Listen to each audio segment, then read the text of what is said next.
পাপমোচনী একাদশী চৈত্র মাসের কৃষ্ণপক্ষের একাদশী তিথিতে পালিত একটি পবিত্র ব্রত, যা অজান্তে করা সমস্ত পাপ দূর করে এবং মোক্ষ প্রদান করে।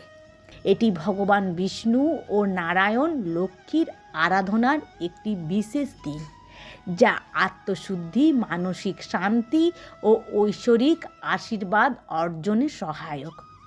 এই উপবাস পালনে ব্রহ্মহত্যা, স্বর্ণচুরি ও মদ্যপানের মতো মহাপাপ থেকে মুক্তি পাওয়া সম্ভব বলে শাস্ত্রে বিশ্বাস করে। ব্রতকথা পাঠ বা শ্রবণে পিশাচত্ব বা যে কোনো অশুভ প্রভাব থেকে মুক্তি লাভ হয়।